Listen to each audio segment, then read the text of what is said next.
सर्वमङ्गलमाङ्गल्ये शिवे सर्वार्थसाधिके शरण्ये त्र्यम्बके गौरी नारायणी नमोस्तुते।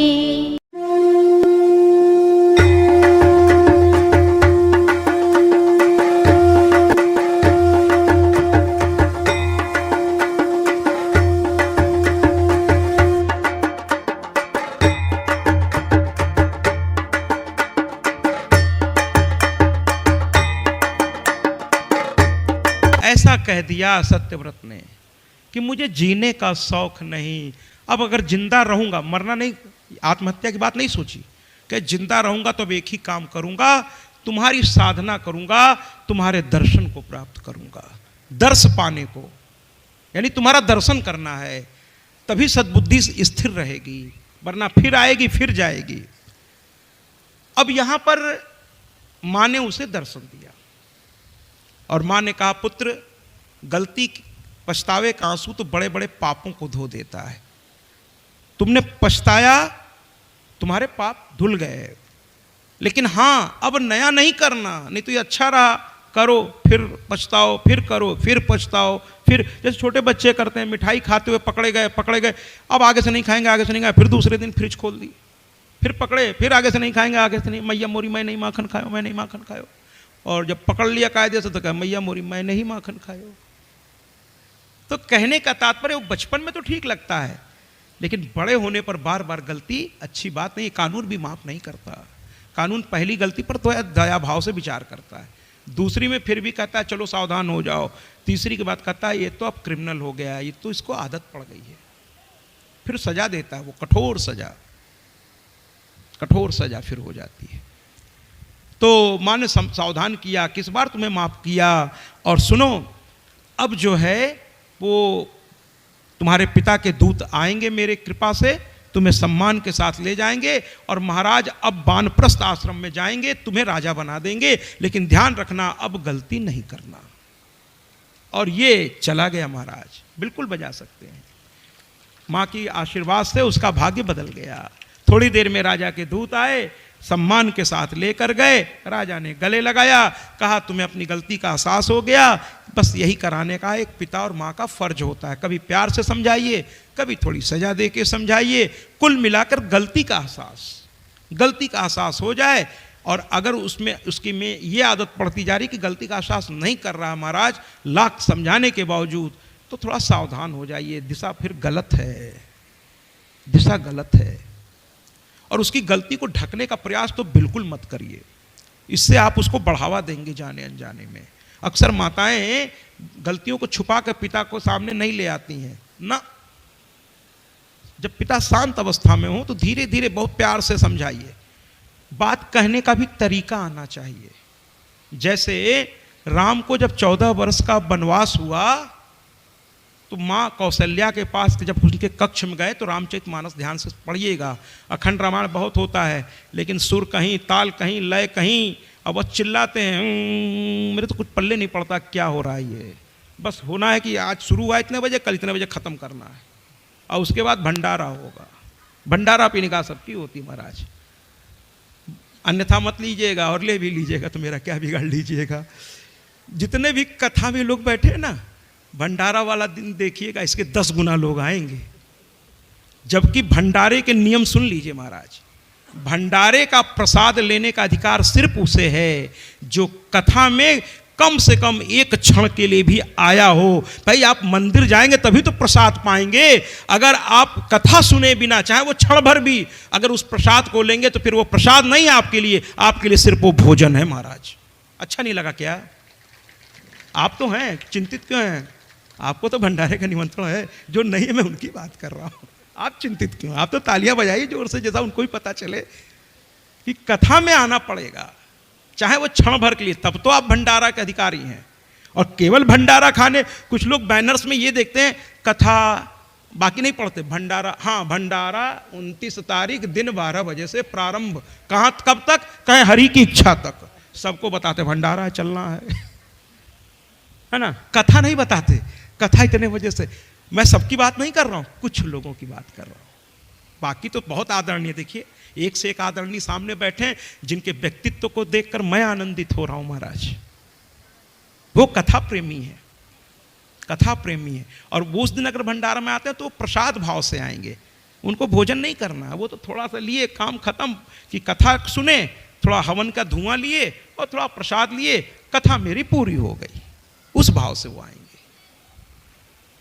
ठीक है, तो सभी आदरणीय व्यक्तित्व जो यहां बैठे हैं पंडाल में, जब प्रसाद लेते हैं तो प्रसाद भाव से लेते हैं। वो प्रसाद के लिए नहीं, वो कथा के लिए आए। प्रसाद उसका एक महत्वपूर्ण हिस्सा है, इसलिए उस प्रसाद को वो ले रहे हैं, श्रद्धा के साथ ले रहे हैं, तो वो तो बिल्कुल सही है।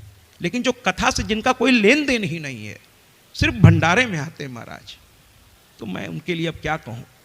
तो चलिए, कुल मिलाकर के राजा ने इनको अपना राजगद्दी दी और फिर कुछ बातें सिखाई पिता के रूप में कि ये करना और ये मत करना। इसके बाद चले गए। कुछ बच्चे क्या है ना, बस यस यस, हाँ हाँ हाँ हाँ हाँ हाँ हाँ हाँ, और जो जिनको नहीं करना होता वो ज़्यादा जोर से हाँ हाँ करते हैं। और आजकल तो एक नया फैशन है, हाँ भी नहीं करते ना भी नहीं करते, चुप, आप बोलते रहिए महाराज, चुप, अंदर कुछ और चल रहा उनके। क्या कहूँ, कैसे होगा कल्याण उनका जब न समझेंगे, और जब समझाया जाएगा तो उसको आगे भी नहीं करेंगे, कैसे कल्याण होगा उनका। तो बच्चों को ये चीज़ समझनी होगी कि माँ बाप कह क्या रहे हैं। वो अच्छा, किसी माँ बाप ने कभी ये समझाया है क्या कि मेरा कपड़ा क्यों नहीं धोए, मेरा पैर क्यों नहीं कल दबाए, या मेरा वो सामान क्यों नहीं। कोई माँ बाप अपने बच्चों को इसके लिए नहीं डांटता। इसीलिए तो मैं इनको प्रणाम करता हूँ। वो जब भी डांटते हैं, जब भी कुछ कहते हैं, वो सिर्फ और सिर्फ आपके भविष्य के निर्माण से संबंधित वो बातें होती है महाराज। अपने दुख को कभी वो आपसे शेयर नहीं करते। आप पहले उस लायक तो बन जाइए, फिर अपना दुख भी वो आपको बताएंगे। है, सबके पास दुख है, वो चाहते हैं कि औलाद इस लायक बने कि मैं उससे कुछ कह सकूं।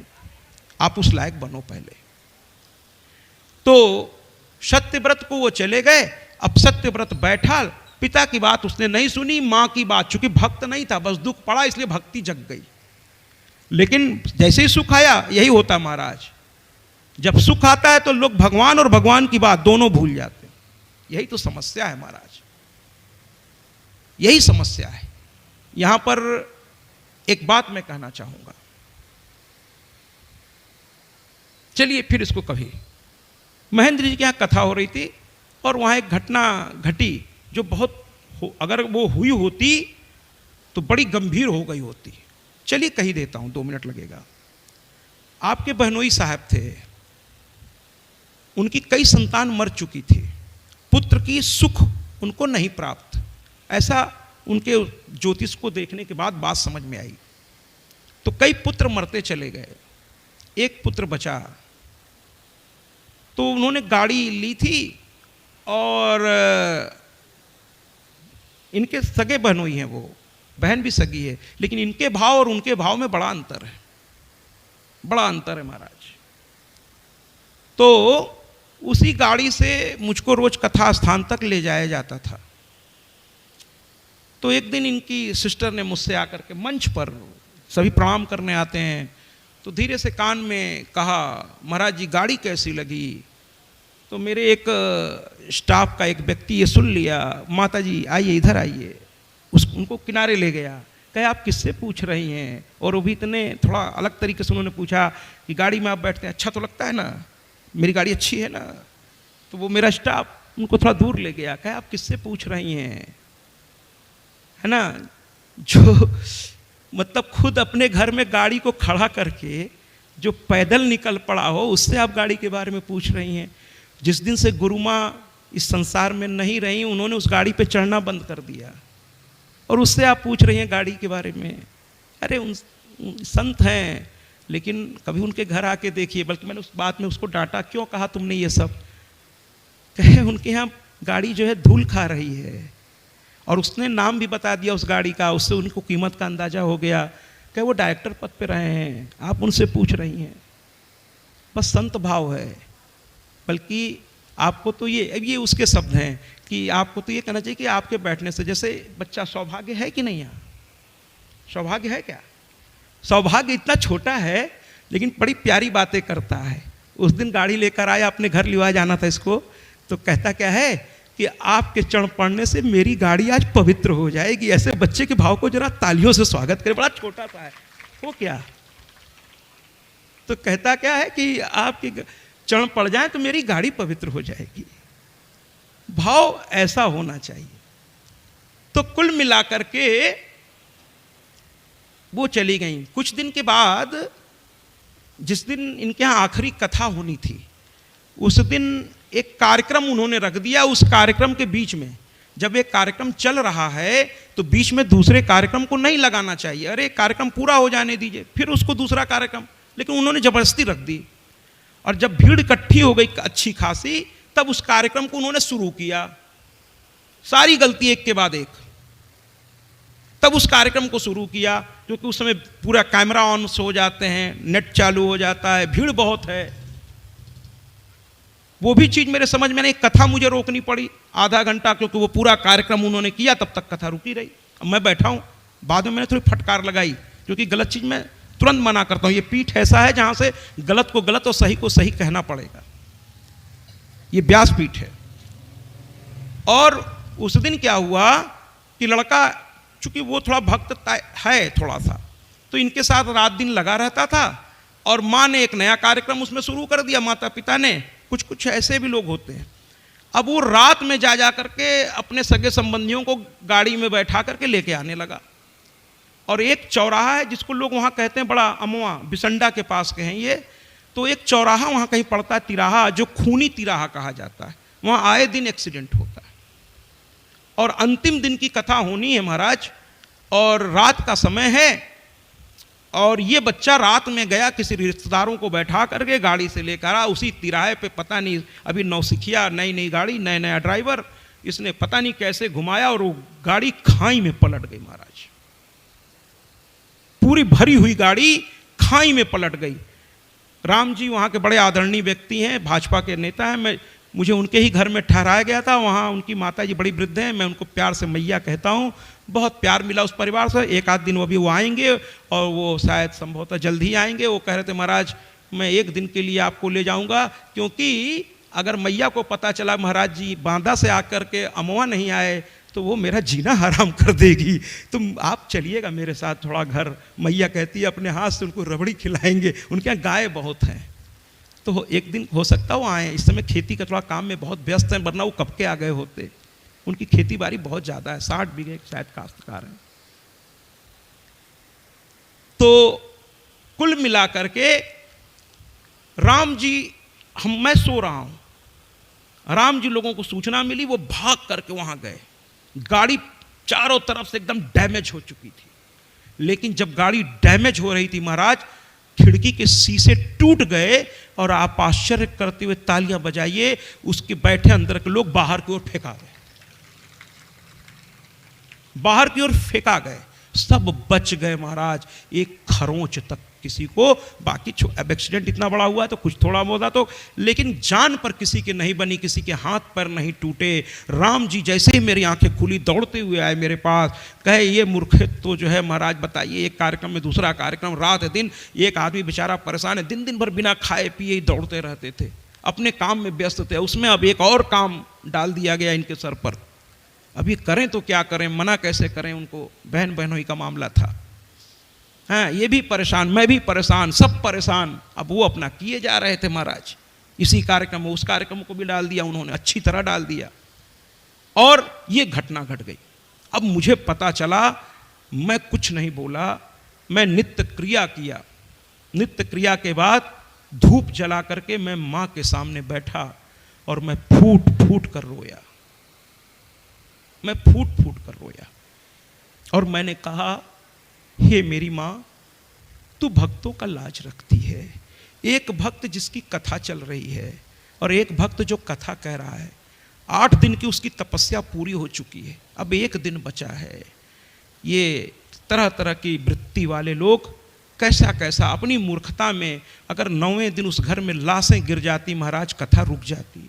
इसके 8 दिन की तपस्या इस व्यक्ति की भंग हो जाती, बिना खाए पिए दिन दिन भर इनकी तपस्या भंग हो जाती, इनकी कथा भंग हो जाती। और मेरी भी कथा साथ में भंग हो जाती है। तो मैं इसलिए रो रहा था कि हे माँ, मैं तो सो रहा था चद्दर तान के, क्योंकि दिन भर थक जाता हूँ, लेकिन तू कितनी दयालु है कि मेरी कथा और इस भक्त की कथा भंग न हो, तू रात में दौड़ कर गई और उनको बचाने में न जाने तेरे हाथों में कितने खरोंच आए होंगे। मैं इसलिए रो रहा था, मैं इसलिए रो रहा था कि तुझे चोट आई होगी, तू कितनी दयालु है। बाकी जब शाम को कथा हुई पंडाल में, जब ये बात पता चली, वहां 7,500 की भीड़ होगी महेंद्र जी, कम से कम। बहुत लोग आते थे वहां कथा सुनने। गांव में मैंने देखा है, शहर में भी है, लेकिन गांव में भक्ति अभी भी विराजमान है महाराज। 10-10 किलोमीटर से लोग ट्रैक्टर पर लद के आते थे कथा सुनने। वहां मेला जैसा माहौल था, दुकानदारों ने दुकान लगा लिए थे अच्छी खासी, कोई चाट बेचने लगा, कोई कुछ करने लगा। तो सब जब सुने तो एक गीत बजाया गया वहां कि कैसे बखानी महिमा भवानी की। वो तुलसी माँ की जब कथा आएगी मैं वो गीत बजवाऊंगा। उस दिन से मैं ये गीत बजवाने लगा, कैसे बखानी महिमा भवानी के। मैंने कैसे बताएं माँ कितनी। और सारे लोग, अगर आप YouTube चैनल पे सत्या जी महाराज सब्सक्राइब करके जाएंगे तो माँ गांव का भी देखिएगा, सारे लोग उठ के नाच रहे हैं और उसमें से कई रो रहे थे कि सब बच गए। और राम जी ने खड़े होकर मंच पे कहा, मुझसे तो कहा ही कहा कि महाराज गाड़ी की हालत आप लोग देख के आइए, एक को भी जिंदा नहीं बचना चाहिए था, गाड़ी पिचक गई है हर तरफ से, लेकिन एक व्यक्ति नहीं मरा, और वो भी खूनी तिराहे पे नहीं मरा। लोग ताली बजा रहे थे और जयकारा लगा रहे थे माता रानी की। कुछ लोग उसमें जोश में आ गए, सत्या जी महाराज की जय। हमने कहा भैया मेरी क्यों जय कह रहे हो? कहे नहीं, आप बैठे हैं, आप बैठे हैं इसलिए सब मंगल ही मंगल। हमने कहा अरे भैया मैं नहीं बैठा हूं, मेरी मैया बैठी है, मेरी मैया बैठी है। उसने 2 भक्तों की लाज बचा ली। और बाद में मैंने थोड़ा कहा भी कि अपने इष्ट को तकलीफ मत दिया कीजिए, आप ऐसा काम ही क्यों करते हैं कि आपके इष्ट को इस तरह दौड़ना पड़े। जरा ध्यान रखिए, जिसको आदमी प्यार करता है उसे तकलीफ नहीं देता। आप अपने इष्ट को अगर प्यार करते हैं तो अपनी चीज़ों के लिए उसे तकलीफ देने की आदत छोड़ दीजिए। तो भैया यहाँ सत्यव्रत जो है थोड़ा मनमानी कर रहा था। और यहाँ पर एक बात और कहूँगा महाराज कि ये घटना तो हो गई, इसके बाद उनके जो पिताजी थे वो दोपहर में मुझसे मिलने आए, रात में कथा थी। तो कहते क्या महाराज जी आपकी कृपा से सब हो गया? हमने कहा हमारी कृपा से नहीं, मैया की कृपा से। आगे बताइए। तो कहते क्या है महाराज जी सब पत्नी कब मैं जा रहा हूँ थोड़ा गाड़ी बनवा लूँ। हमने कहा जिस मैया की कृपा से ये सब हुआ उसकी आज पूर्णाहुति वाली कथा है, आखिरी कथा है। आपको तो वहाँ खड़े होकर के एक पैर पर महाराज आपके एकलौते बच्चे की जान बच गई। आपको तो एक पैर पे खड़ा होकर मैया का दिया जलाकर खड़े रहना चाहिए। हम इंसान कितने जो है मतलब क्या कहें थैंकलेस हैं कि दुख पड़ा तो भगवान, अभी कुछ हो जाता तो आप इस कथा इस भगवान और सबको दोष देते, लेकिन बच गया तो आप उसे धन्यवाद देना भी नहीं चाह रहे हैं। आपको गाड़ी की पड़ी, अरे गाड़ी का तो इंश्योरेंस है महाराज, वो तो हो जाएगी, कल हो जाएगी, इंश्योरेंस पैसा भी दे देगा। लेकिन अगर बच्चा चला जाता फिर क्या होता? तो शायद उनको मेरी बात समझ में आई या समाज का डर। फिर कथा में बैठे। इसके बाद जब कथा समाप्त हो गई तो मेरे साथ जो पंडित जी थे मैंने उनसे कहा जरा इनकी कुंडली देखिए। तो उसे लिखा था कि पुत्र सुख इनको है ही नहीं। तो मैंने एक बार फोन करके, ऐसे तो मेरे पास समय नहीं रहता, मैंने कहा मैया ने सच पूछे तो आपके पुण्य प्रताप से वहाँ कुछ भी नहीं हुआ महाराज, है ना, क्योंकि मन में मैंने कहा आपके भाव मैंने देख लिए हैं। लेकिन मैंने उनसे ये बात नहीं कही।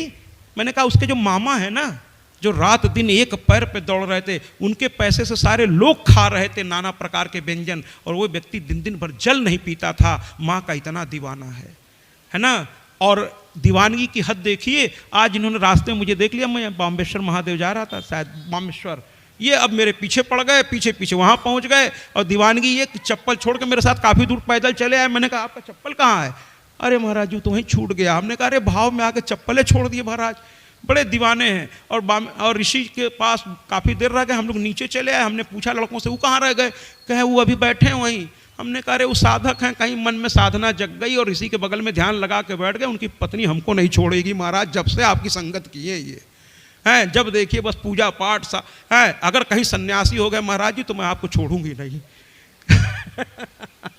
तो मैंने कहा बुला के लाओ उनको, अभी बाल बच्चे हैं, पहले उस जिम्मेदारी निभा लें, फिर सन्यासी भाव में आएंगे। तो कुल मिला करके ये तो हास्य विनोद मैं इनसे करता रहता हूँ।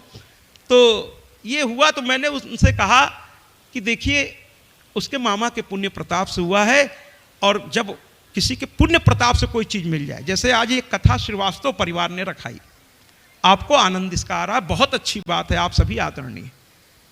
तो कोई व्यक्ति कराएगा तभी तो सबको मिलेगा, कोई उसमें दिक्कत नहीं। लेकिन जो चीज़ कभी कभी आपके पुण्य से मिल जाए, श्रीवास्तव जी ने आपको नहीं बुलाया सच पूछिए तो, आपके पुण्य ने आपको यह सुअवसर दिया कि आप यहां आकर देवी भागवत सुनने बैठ गए महाराज, ये आपका पुण्य प्रताप है जी।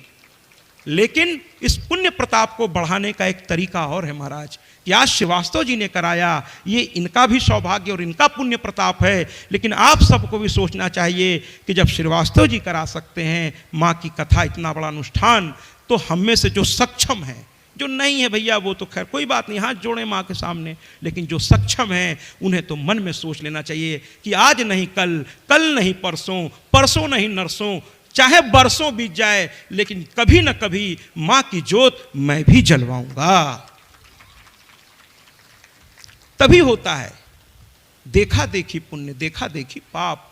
श्रीवास्तव जी को देखकर आपको ये भाव लेना चाहिए अपने मन में, तभी इस कथा का सही लाभ है कि अनुष्ठान होना चाहिए। और यहाँ तो उनके पुत्र की जीवन दान मिला, मुझको बड़े गर्व से बताया कि महाराज जी गाड़ी में जो चीज़ नहीं खराब थी वो भी मैंने बदलवा दी, क्योंकि इंश्योरेंस वाले पैसा दे रहे थे। तो महाराज जी गाड़ी तो बन सकती थी 20-30 हज़ार में, लेकिन हमने इसका लाभ उठाते हुए जो नहीं खराब था वो भी कंपनी से बदलवा के उसका बिल इंश्योरेंस वाले को भेज दिया। हमने कहा वाह क्या बात है। हमने कहा महाराज फिर माँ की ज्योत जलाइए, मैंने उनको बताई ज्योतिष की दिखा लीजिए, पुत्र सुख नहीं था, आपके बच्चे को माँ ने गोद में वापस आपके गोद में डाला है, ज्योत जलाइए। उसके बाद से आज तक मेरे पास उनका फोन दोबारा नहीं आया। हम लोग थैंकलेस हो जाते हैं और फिर कहते हैं भगवान को इसकी जरूरत नहीं है महाराज।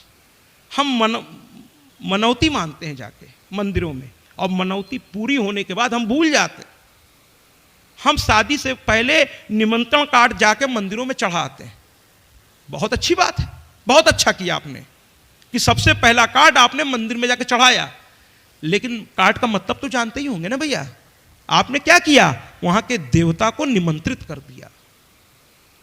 तो जैसे और अतिथियों के लिए आपने 56 प्रकार के व्यंजन बनवाए, क्या उस देवता के लिए भी व्यंजन बनवाया आपने?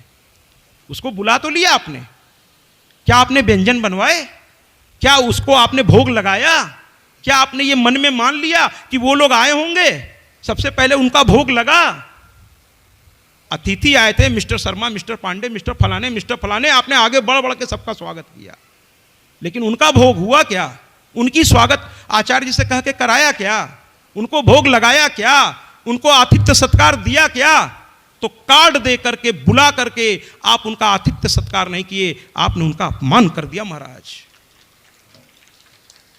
हम लोग बहुत बिना सोचे विचारे जीवन जी रहे हैं महाराज। बुला लेते हैं लेकिन उसको समझते नहीं हैं। वहां के पुजारी आए तो क्या उनको आपने वस्त्र इत्यादि दिए? क्या आपने उनको दक्षिणा दी? क्या आपने उनको भोजन कराया? क्या आप उनके आने का आपने धन्यवाद ज्ञापित किया? नहीं किया महाराज, नहीं किया। बस नाचा गाया, खूब खुश है ना आप, लेकिन दुख पड़ेगा तो उसी के दरवाजे पे जाना पड़ेगा। अब फिर कहते हैं कि ये सुनता नहीं है, आप उसकी सुनते हैं, और सुन लेता है तो उसके बाद कभी आप ये कहने मंदिर गए हैं क्या कि आज बड़ा अच्छा दिन बीता, इसके लिए धन्यवाद देने आया हूं? कभी गए? नहीं गए हैं। दुख पड़ा तो तुरंत चल देते हैं, बताओ रात दिन तुम्हारा दिया जलाता हूं। अरे काहे का दिया महाराज, काहे का दिया है? अगर आप में भाव है, आप में भक्ति है, आप जानते हैं कि किसका कैसे सम्मान करना है, तो विश्वास कीजिए ऐसे तो जीवन है, आता जाता रहता है, लेकिन कोई बड़ी विपत्ति आने से पहले आपका इष्ट सामने खड़ा हो जाएगा और आपकी रक्षा करेगा। लेकिन पहले आप उस लायक तो बनिए, आप थैंक तो देना सीखिए भगवान को, धन्यवाद तो दे, कभी कह के तो देखिए, शुक्रिया तेरा शुक्रिया, तूने मुझे मेरी औकात से ज़्यादा दिया, तेरा शुक्रिया माँ, तेरा शुक्रिया। ये गीत भी एक दिन बजवाऊंगा। तो यहाँ सत्यव्रत बैठ गया और मनमानी करने लगा, और वो कहने लगा वशिष्ठ के पास जाकर, मुझे स्वर्ग जाना है। दुष्ट आदमी के पास दौलत आ जाए, ताकत आ जाए, कुछ भी आ जाए, उसका दुरुपयोग ही करेगा। और सज्जन के पास दौलत ताकत जो आएगा वो संतों की सेवा में, कुछ अनुष्ठानों में, गरीबों अनाथों के पालन पोषण में लगा देता है। और महाराज एक चीज़ जान लीजिए, अगर इन चीज़ों में आप धन को लगाएंगे ना तो धन बर्बाद नहीं होगा, उसका 10 गुना होके वापस आप तक आएगा। क्योंकि वो धन भी जानता है कि इसके पास चलूंगा तो ये न जाने कितनों का भला करेगा, इसलिए धन भी आपके पास आने के लिए लालायित हो जाएगा। महाराज जी तालियों से इस बात को धर्म में खर्च कीजिए, बेसहारों के लिए करिए। 100 रुपए हैं, उसमें से 10 ही रुपए निकालिए महाराज, और किसी यज्ञ अनुष्ठान पूजा जहाँ चल रही है वहाँ, और कहीं कोई गरीब दुखी आपके दरवाजे आ जाए उसको भोजन दीजिए, पुराने वस्त्र भी दे दीजिए महाराज, ले जाओ, पुराने हो गए, पड़े ही तो हैं, ले जाओ। करके देखिए, कभी किसी भूखे को रोटी खिला के देखिए, उसमें मैया ही है, वो अपना पाप भोग रहा है तभी तो दरिद्र है, उसका कोई कर्म है जो उसे वहाँ तकलीफ में डाले हुए है। अगर आगे बढ़कर थोड़ा आप उसके दर्द को सहला देंगे तो कहते ना, जो दीनों की ओर देखे वो स्वयं दीनानाथ हो जाता है। यहां पर ये जो है सत्यव्रत गया और वशिष्ठ से कहता है मुझे स्वर्ग जाना है। वशिष्ठ ने कहा, अरे दुष्ट, राज्य पाते ही फिर तू, तुझको कितना समझाता रहा, सुनता ही नहीं तू, अब स्वर्ग जाएगा, वो भी शरीर से। कोई गया है आज तक कि तू जाएगा? अरे बड़े बड़े वो राजा महाराजा वो तपस्या करते थे, वो इंद्र इत्यादि बुलाते थे तो वो जाते थे, ऋषि जा सकते हैं, वो भी सब नहीं, कुछ ऋषि। तू जाएगा स्वर्ग इस शरीर से? ऐसा हो सकता है क्या? अरे यज्ञ कर, अनुष्ठान कर, व्रत कर, कथा श्रवण कर, शास्त्र श्रवण कर, रात दिन पूजा पाठ कर और अपने कर्म को सही तरीके से कर। जब मरेगा तो इसी शरीर से नहीं, उस आत्मा से स्वर्ग जाएगा। तू स्वर्ग लायक कार्य कर, कुछ ऐसा कर जो चिता के साथ जल के भस्म ना हो जाए, चिता के साथ सिर्फ शरीर जले, लेकिन तेरे अच्छे कर्मों को लोग जन्म जन्म तक याद करें। कुछ ऐसा कर, ऐसा कर। लेकिन कहां उसको समझ में आती थी? कह नहीं महाराज, अयोध्या के राज्य का मैं राजा हूं, मैं चक्रवर्ती सम्राटों का भी सम्राट हूं, मुझे तो स्वर्ग जाना है। मेरे कुल में तो रामचंद्र जी जन्म लिए थे महाराज, मुझे स्वर्ग जाना। और आप वशिष्ठ हैं, आप भेज सकते हैं, आपकी कुछ लोग जिद करते हैं, आप कर सकते हैं, कर दीजिए, कर सकते हैं, कर दीजिए। अब वशिष्ठ जी कहे कि देखो भैया, कर तो सकता हूं लेकिन मर्यादा नहीं है ये, मैं तपस्या से तुम्हें कर सकता हूं लेकिन मर्यादा नहीं है ये। ताकत उसी को देता है भगवान जो उस ताकत का दुरुपयोग, मैं संतों के बारे में कह रहा हूं, बाकी आपको जो ताकत मिलता है वो भगवान नहीं देता, वो आपके प्रारब्ध से मिल जाता है। अब उसका आप दुरुपयोग करेंगे तो छिन भी जाएगा, याद रखिएगा, छिन भी जाएगा। लेकिन संत भगवान से प्राप्त करते हैं, वो जल्दी उसका इस्तेमाल नहीं करते, वो उसको बस प्राप्त किए रहते हैं, बहुत गंभीर होते हैं संत, है ना। तो कहने का तात्पर्य यह है महाराज कि ये जिद पकड़ लिया, अब इनको गुस्सा आता गया, गुस्सा आता गया, गुस्सा आता गया, और अंत में इसने कह दिया अगर तुम हमको नहीं बनाए, कुछ लोग ऐसे भी बोल देते हैं, तो हम गुरु ही बदल देंगे। कुछ लोग गुरु बदलने में लग जाते हैं महाराज, कि हम गुरु ही बदल देंगे, हम गुरु की कमी है क्या? अरे दूसरे मिल जाएंगे, दूसरे मिल जाएंगे। और कंपटीशन के जमाने में तो ऐसा होता है, अरे वो नहीं सुन रहे हैं, कोई बात नहीं, हमारे पास आओ, हम देखते हैं कैसे नहीं होता है। एक से एक लोग हैं। तो कुल मिलाकर के ये कहने लगा तो वशिष्ठ जी को क्रोध आने लगा। क्रोध आते आते इतना क्रोध आ गया कि उन्होंने कहा जाओ तुम त्रिशंकु बन जाओ। उसका नाम आज से त्रिशंकु पड़ गया। त्रिशंकु का मतलब है ललाट पे 3 गहरे दाग बन गए उसके। पहला दाग इसलिए उन्होंने कहा वशिष्ठ ने कि एक बार तुमने गौ हत्या कर दी थी, ये उसका पहला दाग है। दूसरा दाग विवाह के मंडप से कन्या का तुमने हरण किया, ये उसके लिए है। और तीसरा दाग, तुमने अपने गुरु का रात दिन अपमान किया, उसकी बातों का पालन तो छोड़ो, आज तो तुमने क्या नहीं कह डाला मुझे, ये उसका तीसरा दाग है। तुम गुरु बदलने तक की बात करने लगे इसलिए कि मैं तुम्हारी गलत बात को नहीं मान रहा हूं और तुम मेरी सही बात को नहीं मान रहे हो। तो ये तीसरा दाग इसलिए इतना गहरा दाग पड़ गया कि लोग उसको त्रिशंकु कहने लगे महाराज। उसके शरीर से दुर्गंध आने लगी, दुर्गंध आने लगी। आप देखिए, जो आदमी गलत खान पान जिनको है वो शरीर में बहना शुरू होते हैं, चाकी रही भावना जैसी, तो स्राव उसी तरह के बहते हैं, उसी हिसाब से शरीर में रचना होने लगती है महाराज। साइंस भी इसको स्वीकार करता है। तो और जो बहुत ही शुद्ध रहना, अंदर से शुद्ध बाहर से भी शुद्ध, वो कुछ लगाएं ना लगाएं, और लगा लेते हैं तो और अच्छी बात है, लेकिन नहीं भी लगाएं उनके शरीर से जल्दी आपको स्मेल नहीं मिलेगी, वो स्वच्छ भी रहते हैं। इसका मतलब ये नहीं है कि जो स्मेल जिनके में शरीर से आती है उन सब में ऐसी बात है। कुछ लोग साइंटिफिक वजह से भी उनके पसीने में बहुत तीखी बदबू होती है, बायोलॉजिकल कारण है उसके।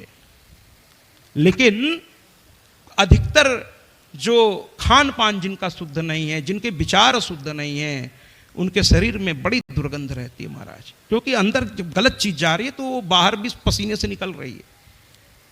तो इसका ध्यान रखें।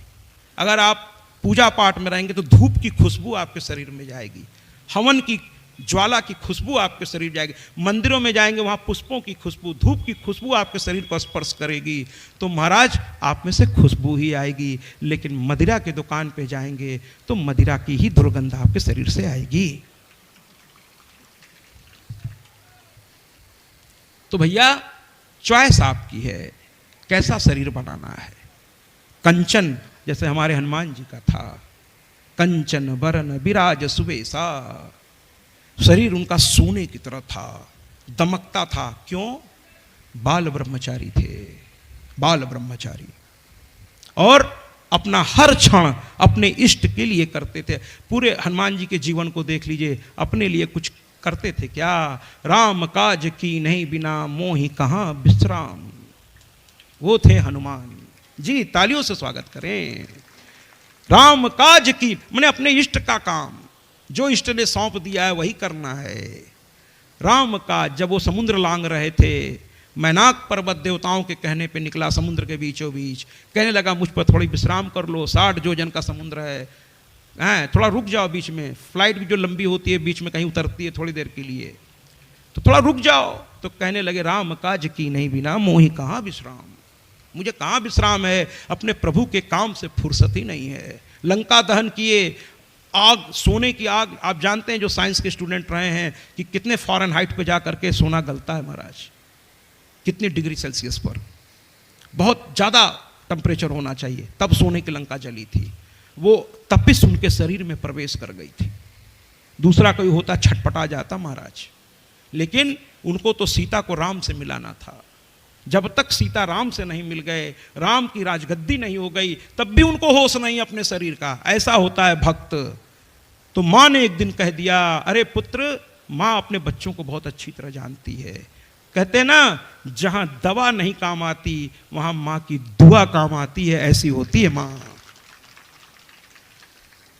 तो कहते हैं कि उन्होंने कहा कि जाओ थोड़ा गंगा के किनारे विश्राम करो। मैं बड़ा भाग्यशाली हूँ महाराज, पूरे विश्व में एक ही स्थान है जहाँ हनुमान जी अयोध्या से चले और माँ गंगा के किनारे, संगम के किनारे आकर के लेट गए। हनुमान की मूर्ति आपको हर जगह वीरासन में मिलेगी या राम के चरणों में मिलेगी, लेकिन वहाँ भी वीरासन मुद्रा रहता है उनका। कहीं हनुमान जी को आप हनुमान जी से सीखिए कि हमेशा वो, जैसे बॉर्डर पर सैनिक हमेशा एकदम एक्शन मोड में रहता है, दुश्मन दिखा नहीं कि ट्रिगर पे हाथ एकदम थर गोली चलना शुरू हो जाएगी, एकदम एक्शन मोड में। सैनिक भी हनुमान जी से कम नहीं है महाराज, एकदम बॉर्डर पे एकदम एक्शन मोड में। बताइए 8 घंटे की अगर ड्यूटी है, एकदम एक्शन मोड में, आंख एकदम सामने, हाथ पे ट्रिगर, थोड़ा भी दुश्मन दिखाने के बाद कुछ कहना ही नहीं महाराज, तुरंत, क्योंकि वो चूके तो देश खतरे में पड़ जाएगा। ऐसे सैनिकों के सम्मान के लिए भी ताली बजाइए। जहां बर्फ गिरा पड़ा है, रेगिस्तान है, खड़े हैं अपनी ड्यूटी पर, आंखें एकदम सामने। हमारे हनुमान जी की तस्वीर भी आपको, कर्मठ थे वो, कर्मठ थे, इसलिए हमेशा, और थे क्यों, हनुमान तो अमर हैं, आज भी माना जाता है इसी पृथ्वी पर हैं, इसीलिए हनुमान जी की पूजा थोड़ा जल्दी फलीभूत होती है। लेकिन भैया इसका मतलब ये नहीं कि अब आज से इष्ट बदल दीजिए, आपके इष्ट के पास भी हनुमान जी आते होंगे। जहां मैया रहती है वहां लंगूर तो होता ही है, इसलिए कन्याओं के साथ एक लंगूर को भी खिलाना है, एक छोटे बच्चे को हम लोग खिलाते हैं। जाके देखिए वैष्णो देवी में हनुमान जी कूदते रहते हैं, माँ के जहां जहां धाम है वहां हनुमान जी पहुंचे रहते हैं। इसीलिए तो मैं एक गीत बजवाता हूं कि कहीं राम देखा, कहीं श्याम देखा, लेकिन मैंने मैया के चरणों में चारों धाम देखा। इसीलिए तो मैया का पुजारी हूं। तो ऐसा भाव होना चाहिए। आइए वापस कथा की ओर चलें, क्योंकि समय का भाव है। त्रिशंकु जो है जिद करने लगा और कहने लगा कि मुझे सशरीर श्राप दे दिया, त्रिशंकु नाम पड़ गया। थोड़ा सा आप जल्दी चलेंगे क्योंकि अब आरती के समय हो रहा है। त्रिशंकु नाम पड़ जाने के बाद जो है वो समझ नहीं पाया कि अब क्या करें, फिर जंगल में गया। लेकिन अब की बार वो जानता था कि माँ ने सावधान किया था गलती मत करना, तो अब वो डर के मारे माँ को नहीं पुकार रहा था कि गलती फिर हो गई मुझसे, गलती फिर हो गई। अब डर के मारे वो माँ को नहीं पुकार रहा था, बैठा हुआ सोच रहा था। तभी विश्वामित्र जी चले आए। उनकी पत्नी ने बताया कि जब इनको राजा ने निकाला था, जब ये जंगल में रहते थे, उस समय अकाल पड़ा था, तो मेरे बच्चों का भरण पोषण इन्होंने किया था। जबकि मैं अपने पुत्र को बेचने जा रही थी, रस्सी में बांध करके। 3 पुत्र थे विश्वामित्र के, और वो चले गए थे तपस्या करने, पत्नी रह गई थी और अकाल पड़ गया भयंकर। लोगों ने भिक्षा देना, खुद को खाने को नहीं तो भिक्षा कहां से दें। और बाभन के धन केवल भिक्षा, ब्राह्मण का असली धन तो जो दक्षिणा दान से जो दे देते हैं यजमान, खुशी खुशी, ब्राह्मण बड़ा संतोषी होता है, इसीलिए आदरणीय होता है महाराज, इसीलिए आदरणीय होता है। विप्र संतोषी होता है, और जिसमें संतोषी नहीं है महाराज वो विप्र कहलाने की योग्य नहीं है।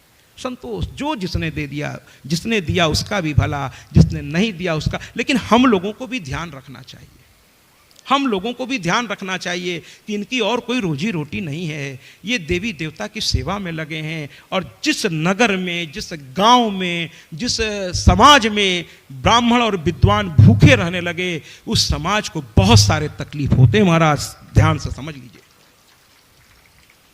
इसलिए इनकी सेवा करिए जिससे ये उनकी सेवा कर सके। जब इनको घर की चिंता नहीं सताएगी तो पूरी ध्यान उनके प्रभु पे रहेगा, और प्रभु जब आएंगे तो केवल इनका नहीं हम सबका भला करेंगे। इसलिए इनका ध्यान रखिए महाराज। तो कहने का तात्पर्य ये है कि त्रिशंकु बैठा था, विश्वामित्र आए, कहे तुमने मेरे बच्चे की जान बचाई, और वो आगे चलकर जिस बच्चे को माँ बेचने जा रही थी इन्होंने रोक दिया, मत बेचिए, मैं आपको भोजन रोज दिया करूंगा, आज से मेरी जिम्मेदारी, आज से मेरी जिम्मेदारी। और जिस ऋषि के गले में वो बच्चे के गले में रस्सी डाल के माँ ले जा रही थी, वो आगे चलकर उनका नाम, चूंकि गले में रस्सी पड़ी इसलिए उनका नाम हो गया गालव। गालव ऋषि बहुत महान ऋषि हुए। तो उनको बेचने से बचा लिया इन्होंने, बहुत बड़ा काम किया। कभी अपने घर के अगल बगल या कहीं समाज में कोई बहुत गरीब दुखियारा दिख जाए, लाचार दिख जाए, तो जो हो सके उसकी मदद कर दीजिए, उसकी मदद, बहुत पुण्य मिलेगा महाराज। एक झटके में आप बहुत पुण्य कमा लेंगे, बहुत पुण्य कमा लेंगे। भूखे को भोजन करा दीजिए, वस्त्र दे दीजिए। ये ठीक है कि कुछ लोग इस भाव का मजाक उड़ाने के लिए वो झूठ सच बोल के है, तो जो मजबूत हो शरीर से, जो आप काम कर सकते हो, देखिए योग्यता को नमस्कार करना ये तो बहुत अच्छी बात है, लेकिन अगर किसी बिना वजह के अगर आप किसी को कुछ कर रहे हैं तो वो उसके लायक हो, अर्थात वो इतना असमर्थ हो कि खुद से नहीं कर सके, उसको ही दीजिएगा। लेकिन जो सामर्थ्यवान है, जो बिजनेस बना लिया है भीख मांगना, उसको मत दीजिएगा, क्योंकि गलत चीज को आप बढ़ावा दे रहे हैं। वो और आलसी हो जाएगा और काम नहीं करेगा। तो ऐसे लोगों को भीख नहीं देना चाहिए जो सामर्थ्यवान है, कमा सकते हैं, लेकिन बस भीख मांगने को उन्होंने व्यापार बना लिया, उनको मत दीजिए। लेकिन कोई वृद्धा बैठी हैं, कोई किस्मत का मारा बैठा है, दिव्यांग है अर्थात अपाहिज है, नहीं कर सकता महाराज, असमर्थ है, नहीं कर सकता, उसको जरूर सहारा दीजिए। छोटा बच्चा है, अभी नहीं सामर्थ्यवान है, उसको सहारा दीजिए, उसको कह दीजिए आज से तू स्कूल जा, मैं तेरा फीस उठा रहे, अपने बच्चों के इंग्लिश मीडियम का इतना महंगा महंगा फीस उठा लेता हूँ, कम से कम तुझे सरकारी स्कूल में तो पढ़ा ही सकता हूँ। एक बच्चे को पढ़ा लीजिए, अगर कल को वो कुछ बन गया महाराज, तो इससे बड़ा पुण्य दुनिया में कोई और नहीं होगा। पढ़ा दीजिए उसको भी, ठीक है। तो कुल मिलाकर के विश्वामित्र ने कहा, तुमको किसने ये सब बना दिया? और विश्वामित्र और वशिष्ठ में ऐसे थी महाराज, 36 का आंकड़ा था, दोनों एक दूसरे के खिलाफ चलते थे। संतों में भी बड़ा क्या बताएं, यही तो विडंबना है कि हम लोग जिस भाव में बैठे वहां भी ईर्ष्या द्वेष, एक दूसरे को नीचा दिखाने का प्रयास नहीं करना चाहिए। अपने काम से काम रखें, सबका सम्मान करें, सभी आदरणीय महाराज, सभी आदरणीय, सभी श्रेष्ठ है अपनी अपनी जगह पर, कोई छोटा नहीं कोई बड़ा नहीं, सब बराबर हैं, सबका काम एक ही है, अलग अलग तरीके से देव पूजा। तो कुल मिलाकर के विश्वामित्र ने कहा क्या करना है? तो कहने लगा कि मुझे स्वर्ग भेज दो, स्वर्ग भेज दो। अंत में विश्वामित्र ने अपने तपो से उसने स्वर्ग भेजने का प्रयास शुरू किया और मंत्र पढ़ करके, चूंकि उनको पता चला वशिष्ठ ने मना कर दिया, तो ये कहे अब हम तो करेंगे, और इसलिए इन्होंने कर दिया महाराज, और इन्होंने उसको स्वर्ग भेजा अपने तपोबल से। अब ये तेजी से स्वर्ग ऊपर की ओर गया, वहां इंद्र देखे एक राक्षस जैसा व्यक्ति चला रहा शरीर से। इंद्र ने कहा ये कौन है? फिर ध्यान से देखेंगे, अरे तो त्रिशंकु है। जैसे ही पहुंचा वहां से इंद्र ने लात मार दी, महाराज तू यहां नहीं आ सकता, कैसे आ रहा है? अब ये नीचे की ओर गिरने लगा, बचाओ बचाओ बचाओ। और विश्वामित्र जी थोड़ा अहंकारी प्रवृत्ति भी कभी कभी उनमें आ जाती थी, ऐसे वो भी संत हैं। उसने कहा अरे तुमको इंद्र ने नहीं लिया? कहे महाराज मैं नीचे आ रहा हूं। इन्होंने कहा ये तो मेरे अपमान की बात हो जाएगी, तू वहीं रुक। अब महाराज न ये ऊपर जा सकता था, और नीचे विश्वामित्र जी नहीं आने दे रहे थे, ऊपर इंद्र नहीं रहने दे रहे थे, बीच में लटक गया। बहुतों की हालत आजकल ऐसे ही है, बीच में लटक गया महाराज, त्रिशंकु बीच में लटक गया। अब विश्वामित्र जी को क्रोध आया, कहे मैं स्वर्ग की रचना यहीं कर देता हूं। और वो लगे बनाने, जो नारियल है ये ब्रह्मा जी ने नहीं बनाया, ये विश्वामित्र जी ने रचना की है नारियल। वो स्वर्ग की रचना करने लगे, वहां एक एक चीज पैदा करने लगे अपने तपोबल से। सन्यासी और संत में तपोबल तो होता है, लेकिन वो जल्दी इस्तेमाल नहीं करना चाहते। जब बड़ा उनको किसी बात पर आपके कहते कहते दया आ जाएगी तो करेंगे, लेकिन जल्दी नहीं करेंगे। और जो बात बात पे आशीर्वाद दे उसका आशीर्वाद फलीभूत नहीं होता। लेकिन जो बड़े अनुनय विनय और बड़ी आपकी कोई बात उसको अच्छी लग गई, तब वो अगर कहेगा तो वो जरूर हो जाएगा, क्योंकि जल्दी कहेगा ही नहीं। तो कुल मिलाकर के ये रचना करने लगे। इंद्र भागे भागे आए, कहे महाराज जी क्या कर रहे हो आप? कहे अब तुम नहीं लोगे तो वहीं स्वर्ग बनाऊंगा। जिद्दी भी बड़े जिद्दी होते हैं। कहे प्रकृति की संरचना आप बिगाड़ रहे हो महाराज, हर चीज की एक नियमावली है, स्वर्ग एक होता है, ये आप क्या कर रहे हो? तो कहे तो फिर इसको ले लो, नहीं तो मैं यहीं बना दूंगा। अंत में इंद्र ने कहा अब ऋषि के मुंह कौन लगे, संत हैं, अभी कुछ कह देंगे तो दिक्कत हो जाएगी। कहे अच्छा महाराज बस इतने ना, इसको लेना है? कहे हाँ, फिर तो नहीं बनाएंगे। कहे फिर क्या जरूरत है, इसको स्वर्ग जाना है, स्वर्ग ले जाओ। तो कहने लगे कि एक काम करता हूं, पहले इसके शरीर को बदलता हूं, क्योंकि इस शरीर से दुष्ट कभी भगवान के पास पहुंच ही नहीं सकता महाराज। तो इसके शरीर को बदलना होगा, और शरीर क्यों, इसकी सोच को भी बदलना होगा। इंद्र ने आशीर्वाद दिया, इसका शरीर दिव्य हो गया और इसकी सोच भी दिव्य हो गई। अब इसकी आंखों से पछतावा के आंसू बहने लगे और क्षमा मांगने लगा। अपराध सहस्त्राणी क्रियन्ते अहर्निशम्मया दासो अयम मिति माम मत्वा क्षमस्व परमेश्वरी। क्षमा मांगने लगा, क्षमा मांगने लगा, और तब वो इस योग्य हुआ और ये स्वर्ग लेकर चले गए। इसी के साथ आज के इस सत्र की कथा को विराम। कल समय से आइएगा, हरिश्चंद्र की कथा उठाऊंगा। और हरिश्चंद्र की कथा ऐसी है कि जैसे जैसे इस कथा में हम प्रवेश करेंगे, यहाँ बैठा हर भक्त के हैं जिनकी विचारधारा गलत है, उनके शरीर से एक अजीब सी स्मेल आती है।